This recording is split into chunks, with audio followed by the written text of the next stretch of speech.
Good evening and thanks for clicking on to the Monday edition of Vogan's European Outlook. It is the 2nd of September. If you're enjoying the content here in the channel, be sure to hit that like button, drop a comment, and if you haven't already done so, please hit that subscribe button. Lots of things coming up in the week ahead. We're going to be looking at winter and the latest with regards to La Nina and the various other teleconnections.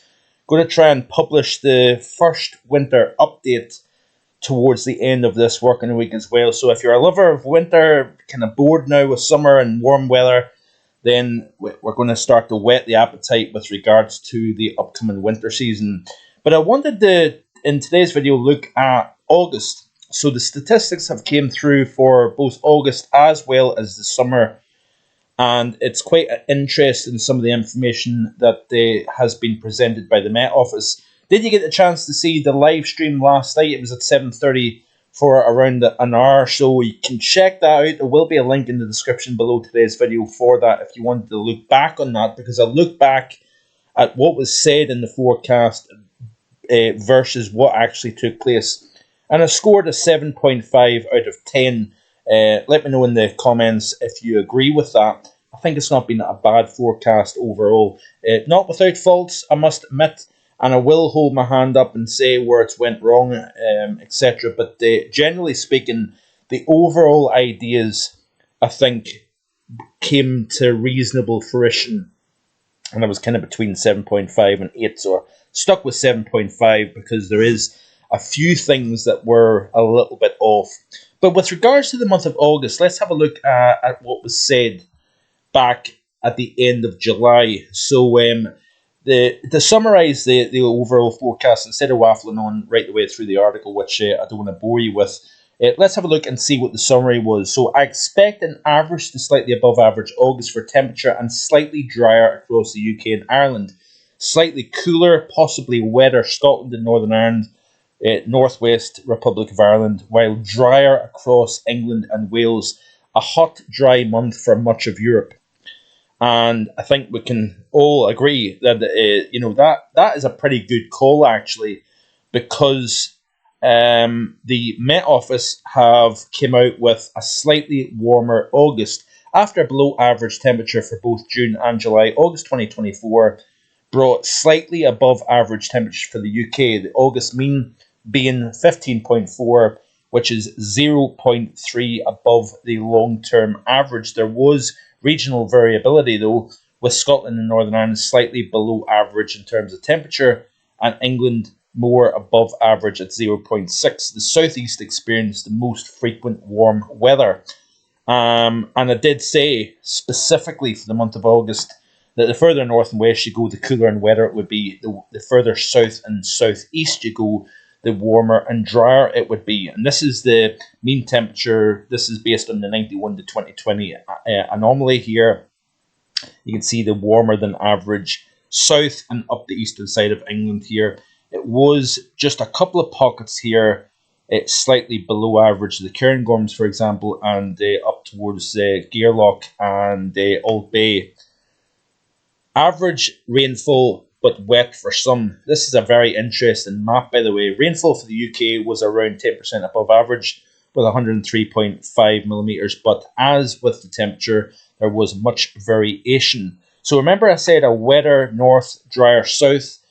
Well, look at this here. This is a very fascinating graphic, actually, because parts of the west have seen the wettest August on record, yet, 50 miles to the east, you could go from well below average to well above average. And here actually is a prime example. Up here where I'm located in Easter-Ross, we sit near the north coast. We're within the Cromarty Firth Basin, whatever way you want to describe it. But we are to the lee of the mountains to the west. And the mountains to the west, as much as 700 millimetres of rain fell in Skye. And then once you get east of the mountains, we had 58 millimetres. That is what I recorded here at the house. And you can see the contrast here. Below average rainfall for where I'm located, about 14 miles north of Inverness. But draw a line 25 to 50 miles to the west, along the west coast in particular, exceptionally wet conditions, and even all the way down the west coast of Scotland, into the southwest, into northwestern England. Look at the contrast here between, for example, Cumbria, the Cumbrian Fells that capture a lot of that moisture. West to southwesterly wind has been the dominant play. It's been a windy old month as well, by the way. It actually resembled more of a winter time month as opposed to late summer. Wind speeds in excess of 20 kilometers per hour almost happened on a every day this month. Here at the house, I recorded wind speeds quite regularly above 25, even 30 kilometers per hour, which is a bit more what you would expect during late autumn and into the winter months. But the contrast between Northumberland and Cumbria, it couldn't be more stark, actually. You could almost draw a line essentially right down the spine of the North Pennines, wet to the west, very dry to the east. And then the bulk of England and Wales has been drier than average, as you can see here. But up around the Moray Firth area, parts of Aberdeenshire, up into Caithness and Sutherland as well, we had drier than average. But yet on the west coast, we had an exceptionally wet period. So much so that we've seen Scotland provisionally experienced over 1.5 times its average. So Scotland as a whole, August rainfall 162%, while southern England only recorded half of its monthly rainfall. Some areas of Scotland, including Glasgow, Renfrewshire, and Ayrshire and Arran, provisionally recorded over double their average rainfall. And then there's an article here by Sean Batty of STV saying soggy end of the Scottish summer as some areas record wettest August on record.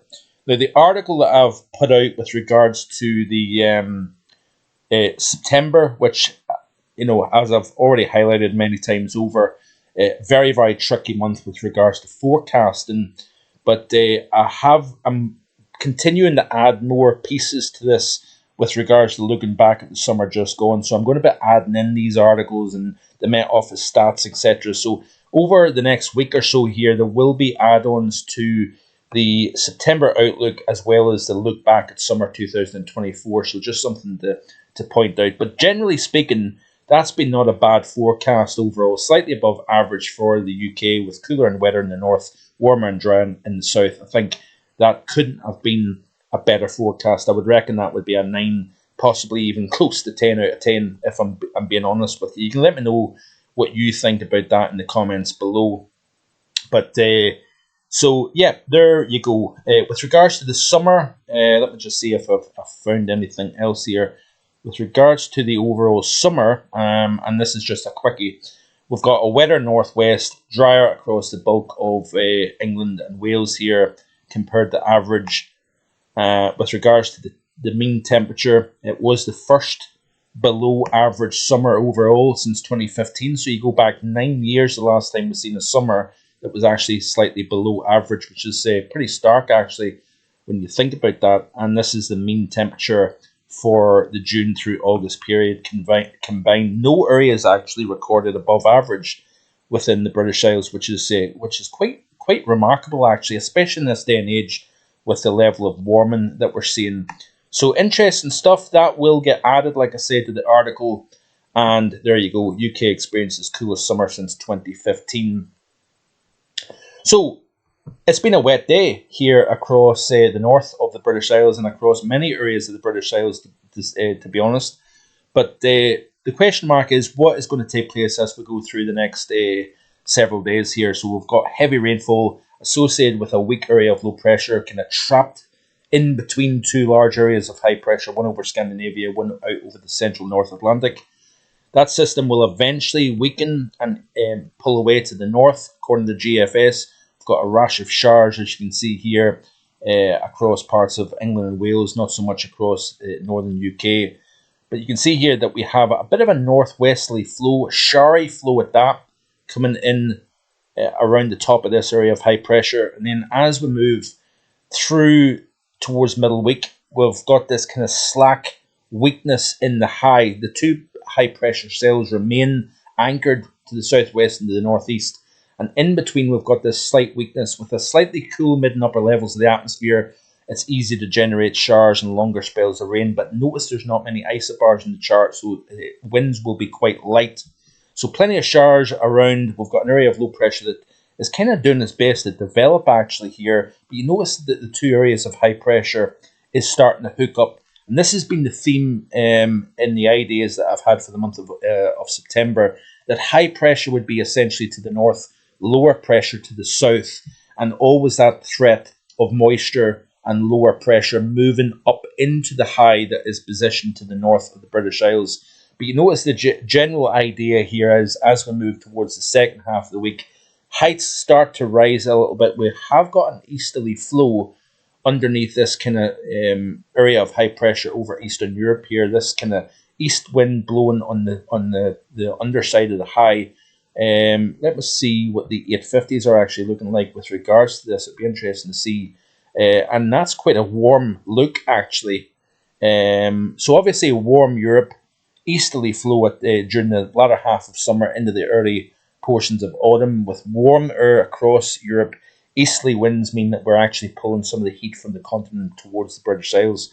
So we will likely see temperatures rising as the week goes on. And then you notice here something rather interesting. We'll talk about this possibly in the next couple of days, but there's been a few hints at something cold coming in from the north, but there's a lot of fluctuations here. You notice that cold then gets pulled away, and we've got more easterly wind coming in from, lo and behold, the east, and we've got warmer air back in control again. So let's go back to the overview here, right, and look at the end of this week. And you see, as we play through the loop, there's an area of low pressure kind of moving towards the southern UK. Showers, possible thunderstorms in the southern flank. Higher heights across the north, as you see here. This is the end of the upcoming weekend here. Then we've got an area of low pressure that kind of swings south from Iceland, bringing fresher, even modestly cold air with it. And then we have another switch in the pressure field, which allows that cold to get kicked out, then warmth coming in back from the east once again. But you notice here this kind of general consensus: higher heights to the north, low pressure to the south, easterly flow, trying to bring in some heat from the continent. And we've got this kind of battleground, so to speak, within the UK and Ireland here. Lots of messy conditions across the south, if you notice, towards the middle portions of the month. But that's one GFS run. Let's have a very quick look at the ECMWF, see what it's showing. So back to the here and now, we're in between these areas of high pressure. A slack, flabby area of low pressure then moves northwards over the British Isles, bringing a decent amount of rain to all. That clears out.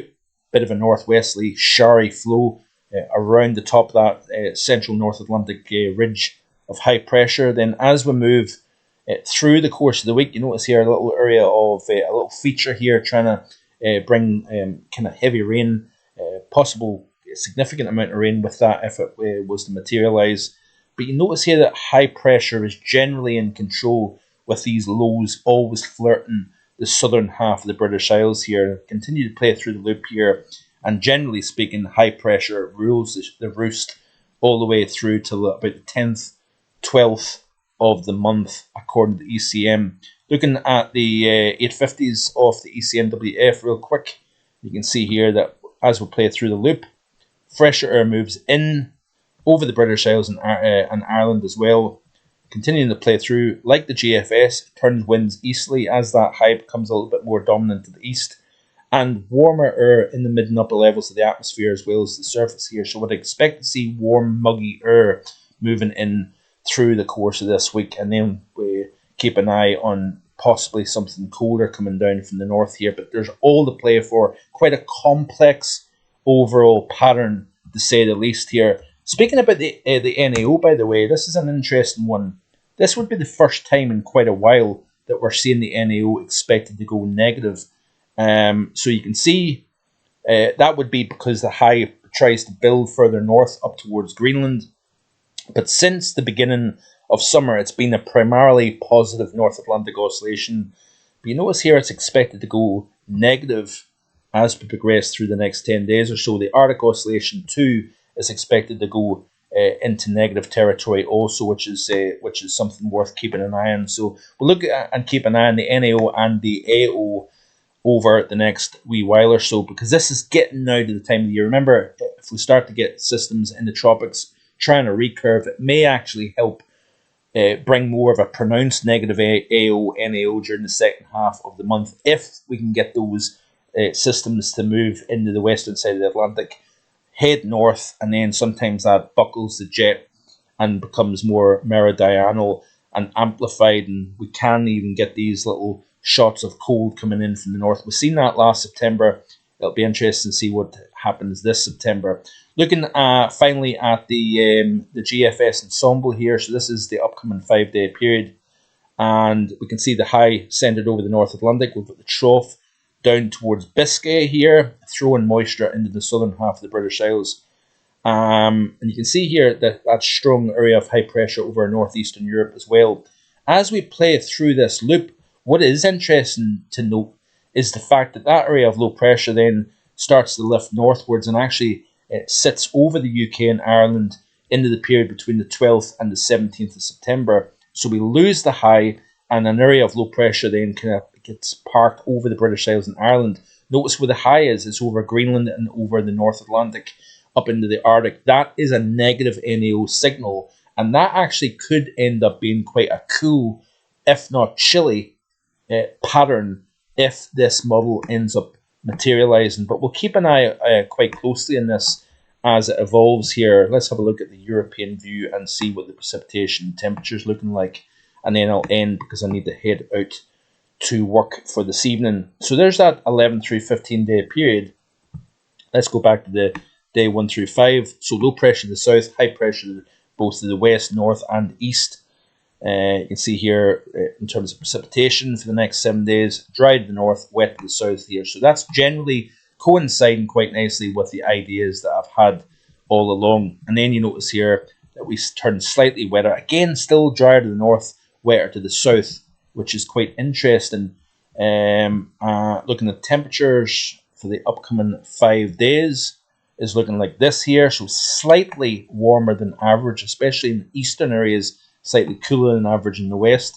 Play through this loop and we actually see temperatures warming up with that easterly flow, warmer air coming in off the continent. But then, as the trough then positions itself bang slap over the UK and Ireland, it's showing below average temperatures. Let's have a very quick comparison to the weeklies of the CFS and see what it's showing. So yeah, week 2, 8 to 14, colder than average. There's week 1, so warmer than average. Week 2, so that is your negative NAO signal here. And then week 3, it warms back up again. So that's it for today. Like, share, and subscribe. Check out the website, and all the information is there to be looked at your leisure. Enjoy the rest of your Monday. Bye for now.